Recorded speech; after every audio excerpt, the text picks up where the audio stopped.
रायगड जिल्ह्यातील घरकुल योजनेतील लाभार्थी 3177 कुटुंबांचा गृहप्रवेश गुढीपाडव्याच्या मुहूर्तावर करण्यात आला। केंद्र आणि राज्य पुरस्कृत घरकुल योजनेअंतर्गत जिल्हा परिषदेच्या जिल्हा ग्रामीण विकास यंत्रणेमार्फत घरकुलांना मंजुरी देण्यात आली होती। लाभार्थी कुटुंबियांना गृहप्रवेश करण्यासाठी गावागावात कार्यक्रमांचं आयोजन करण्यात आलं होतं। या अनुषंगाने अलिबाग तालुक्यातील वरसोली येथे आमदार महेंद्र दळवी यांच्या उपस्थितीत आयोजित कार्यक्रमात गावातील 4 कुटुंबियांचा गृहप्रवेश कार्यक्रम संपन्न झाला। माणगाव तालुक्यातील चांदोरे गावच्या हद्दीत बॉक्साईटने भरलेला 16 चाकी ट्रेलर रस्त्यावर पलटी झाल्याची घटना घडली आहे। श्रीवर्धन तालुक्यातून गौण खनिज बॉक्साईटची ओव्हरलोड वाहतूक अधिकाऱ्यांच्या नजरेखाली सर्रास सुरू आहे। या अवजड वाहतुकीला काही स्थानिक पुढाऱ्यांचा देखील आर्थिक पाठिंबा असल्याची चर्चा सुरू आहे। श्रीवर्धन येथून माणगावच्या दिशेने चाललेला 16 चाकी ट्रेलर चांदोरे येथे मुख्य राष्ट्रीय मार्गावर पलटी झाला। म्हसळा माणगाव रस्त्यावर वाहनांची मोठी वर्दळ असते, मात्र घटनेवेळी सुदैवानं समोरून कोणतंही वाहन आलं नाही। या अपघातात चालक जखमी झाला असून बॉक्साईट वाहतुकीमुळे स्थानिक नागरिक आता भीतीच्या छायेत आला आहे। गुढीपाडवा म्हणजे हिंदू नववर्षाचे आगमन। संपूर्ण देशभर हा सण उत्साहात साजरा केला जातो।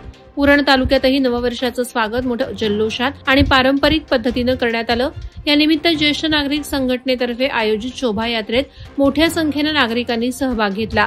गेल्या 22 वर्षांपासून ज्येष्ठ नागरिक संघटना गुढीपाडव्याच्या दिवशी शोभायात्रा काढून हिंदू नववर्षाचं स्वागत करते।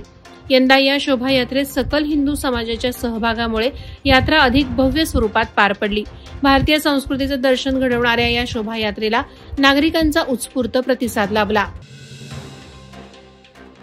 पारंपरिक वेशभूषा, ढोलताशांच्या गजरात आणि हरे राम हरे कृष्णाच्या जयघोषात आसमंत दुमदुमून गेला होता।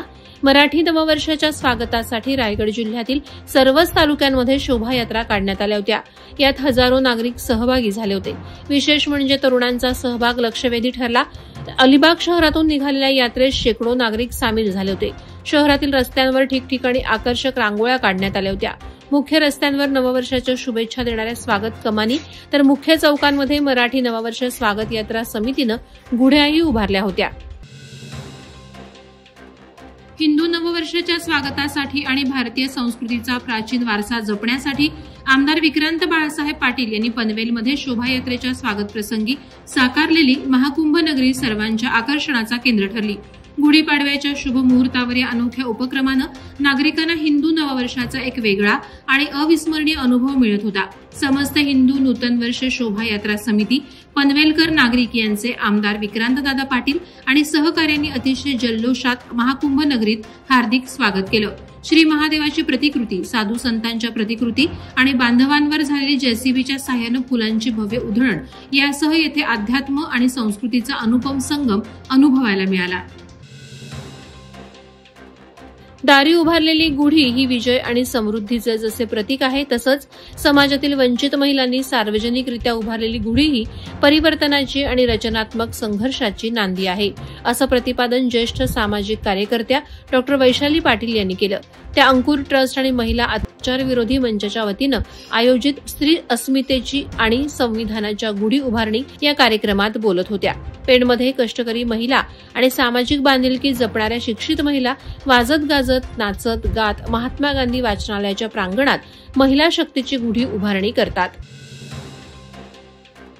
पेण तालुक्यातील वाशी येथील कोटला मैदानावर रायगड जिल्ह्यातील महत्वाचा मानला जाणाऱ्या कबड्डी स्पर्धेचं आयोजन सह्याद्री प्रतिष्ठान हिंदुस्थानच्या माध्यमातून आणि सह्याद्री प्रतिष्ठान हिंदुस्थानचे कार्याध्यक्ष समीर म्हात्रे यांच्या नेतृत्वाखाली करण्यात आलं होतं। या स्पर्धेचं उद्घाटन जिल्ह्याचे पोलीस अधीक्षक सोमनाथ घारगे आणि शिवसेना उद्धव ठाकरे गटाचे रायगड जिल्हा विधानसभा संपर्क प्रमुख प्रसाद भोईर यांच्या प्रमुख उपस्थितीत पार पाडण्यात आले। या सह्याद्री चषकावर प्रथम क्रमांक पटकावून जय हनुमान उचेडे संघानं आपलं नाव कोरलंय। अनोख्या संकल्पनेने उपस्थितांना अध्यात्म आणि संस्कृतीचा अनुपम संगम अनुभवायला मिळाला।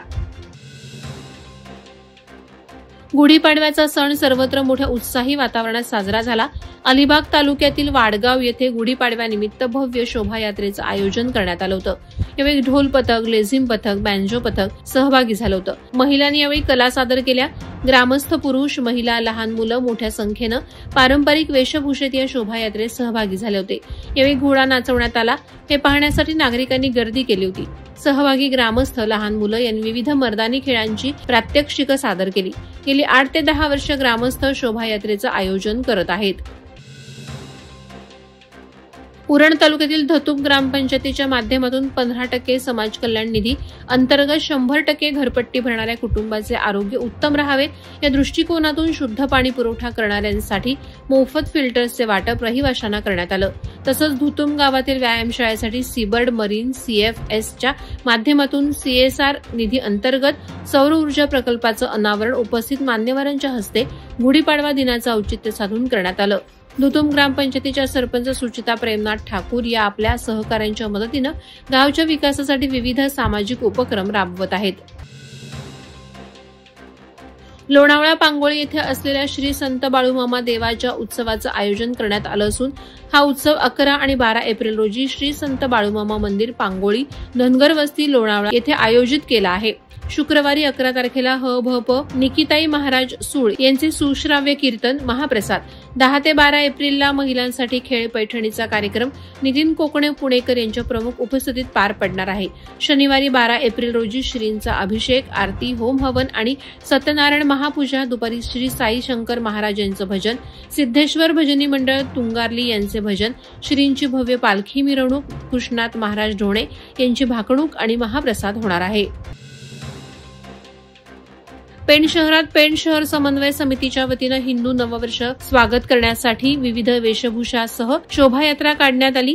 शहरातील रामेश्वर मंदिरापासून निघालेली ही शोभायात्रा शहरात फिरली. या शोभायात्रेमध्ये विविध वेशभूषा धारण करून तरुण तरुणी सहभागी झालेल्या पाहायला मिळाल्या. भाजप जिल्हा उपाध्यक्ष वैकुंठ पाटील, शर्मिला पाटील, भाजप शहराध्यक्ष हिमांशू कोठारी, नीलकंठ म्हात्रे, माजी उपनगराध्यक्ष दीपक गुरव यांच्यासह शहरातील नागरिक, महिला आणि तरुण वर्ग मोठ्या संख्येने सहभागी झाला होता. वादळवारा लाईव्हसाठी न्यूज ब्युरो, रायगड. नवी मुंबई व रायगड जिल्ह्यातील ताज्या बातम्या आणि घडामोडींसाठी सबस्क्राईब करा वादळवारा लाईव्ह चॅनल आणि दाबा बेल आयकॉन.